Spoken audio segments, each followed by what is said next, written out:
دوسری بات استدغار الذنب، کہ انسان گناہ کو چھوٹا سمجھے، اور جی گل ہی کوئی نہیں، بات ہی کوئی نہیں. یہ جو گناہ کو چھوٹا سمجھنا ہے نا، یہ پھر گناہ چھوٹا نہیں ہوتا، گناہ بہت بڑا بن جاتا ہے. گناہ کو چھوٹا نہ سمجھے. لا تحقرن صغیرۃ ان الجبال من الحصا، کہ تو صغیرہ کو چھوٹا نہ سمجھ، بڑے بڑے پہاڑ چھوٹی چھوٹی کنکریوں سے مل کے بن جایا کرتے ہیں. تو گناہ کو چھوٹا سمجھنا. چنانچہ بنی اسرائیل کا ایک واقعہ کتابوں میں لکھا ہے کہ ایک بزرگ تھے، اپنی بستی سے باہر نکلے تو انہوں نے پہاڑوں کو دیکھا جن کے اوپر سبزہ نہیں تھا. وہ پہاڑ ایسے تھے بواد غیر ذی زرع کی مانند تھے، کوئی سبزے کا نام و نشان نہیں تھا. تو دل میں خیال آیا، یا اللہ اگر یہاں سبزہ ہوتا، آبشاریں ہوتی، بہاریں ہوتی، کتنا اچھا لگتا. جو بڑے ہوتے ہیں نا اور قریب ہوتے ہیں، پھر چھوٹی باتوں پہ بھی ان کی پکڑ ہو جاتی ہے. اب ان کی طرف اللہ تعالیٰ کی طرف سے پیغام آیا، الہام دل میں ڈالا گیا کہ میرے بندے، تو نے بندگی چھوڑ دی، اب تو میرا مشیر بن گیا. مجھے مشورے دیتا ہے کہ اگر یہاں سبزہ ہوتا تو کتنا اچھا لگتا، میری تخلیق میں تجھے عیب نظر آیا. ان کو تب احساس ہوا کہ ہو، مجھے تو ایسا نہیں کرنا چاہیے تھا. چنانچہ بڑے نادم، بڑے شرمندہ، انہوں نے اپنے نفس کو سزا دینے کے لیے نیت کر لی کہ جب تک اللہ تعالی کی طرف سے اس گناہ کی معافی کی مجھے واضح طور پر کیفیت محسوس نہیں ہو جائے گی، میں کھانا نہیں کھاؤں گا. ایسی پابندی اپنے نفس کو سزا دینے کے لیے بندہ لگا سکتا ہے. اللہ تعالیٰ کی شان کہ وہ کسی بستی میں گئے، ان کی تقریب تھی، کھانے پکے ہوئے تھے. انہوں نے کہا کھانا کھا لیجئے، انہوں نے کہا نہیں کھانا. انہوں نے پوچھا کیوں نہیں کھانا؟ انہوں نے بتایا کہ مجھ سے یہ کوتاہی ہو گئی. کہنے لگے یہ کون سی بات ہے؟ بستی والوں نے کہہ دیا کہ اس غلطی کی سزا ہم بھگت لیں گے، آپ کھانا کھا لیجئے.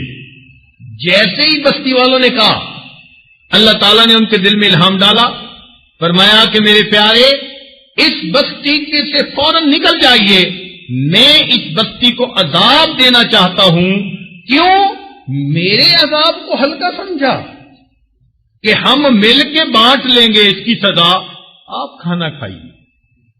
اس بات پر بستی والوں کو سزا ملی، زمین میں دھسا دیا گیا بستی والوں کو. اللہ تعالیٰ کو جلال آیا، میرے اس عذاب کو چھوٹا سمجھتے ہیں. تو یہ جو ہوتا ہے نا گناہ کو چھوٹا سمجھنا، بات ہی کوئی نہیں دی. جیسے کچھ لوگ جھوٹ بولتے ہیں اور کہتے ہیں جی اس کے بغیر کام ہی نہیں چلتا، تو گناہ کو معمولی سمجھ لیا. اسی طرح اور کئی گناہ ہیں، کسی کی نظر قابو میں نہیں. ایک آدمی سگریٹ پیتا ہے، اب وہ جب اس کو بتایا جائے کہ بھائی یہ چیز اچھی نہیں، اور جی میں سگریٹ ہی پیتا ہوں نا، ہیروئن تو نہیں پیتا، اب وہ اس کو چھوٹی سی چیز سمجھ رہا ہے. یہ جو گناہ کو چھوٹا سمجھنا ہے، اسی وجہ سے گناہ بڑا بن جایا کرتا ہے. تیسری چیز جس سے گناہ بڑا بنتا ہے، السرور بالذنب، کہ گناہ تو کیا اور لطف پایا گناہ سے.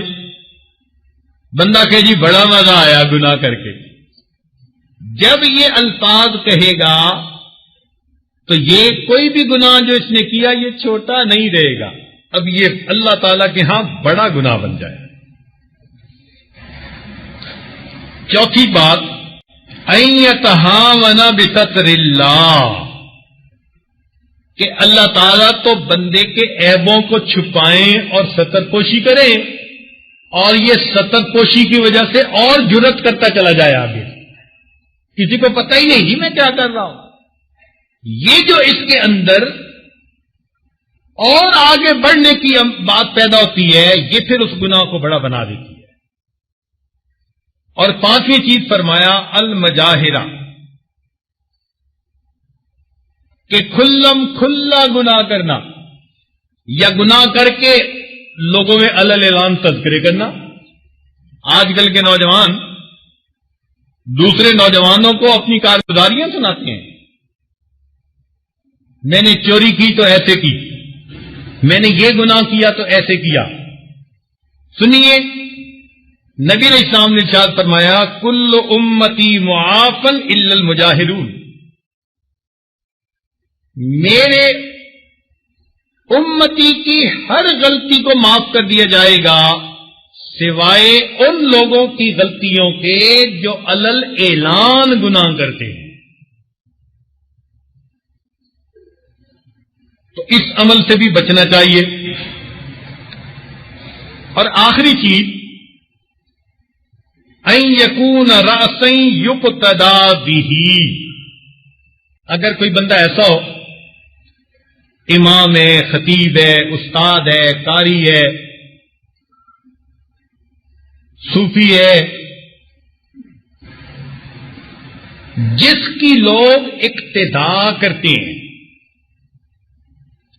اور وہ کبیرہ گناہ صغیرہ گناہ کو کرے اور اسے معمولی سمجھے، تو فرمایا کان علیہ وزرہا، اس کے اوپر اس کے اپنے گناہ کا بھی بوجھ ہوگا، وَوِزْرُ مَنْ عَمِلَ بِهَا، اور جس نے اس پر عمل کیا ان کے گناہوں کا بوجھ بھی اسی بندے کے سر پہ اوپر ہوگا۔ باپ ٹی وی لے کے آیا، بیوی بچے جتنا ٹی وی دیکھیں گے خود بھی جہنم کمائیں گے، اور ان سب کا مجموعہ گناہوں کا اس ٹی وی لانے والے کے سر کے اوپر بھی ہوگا۔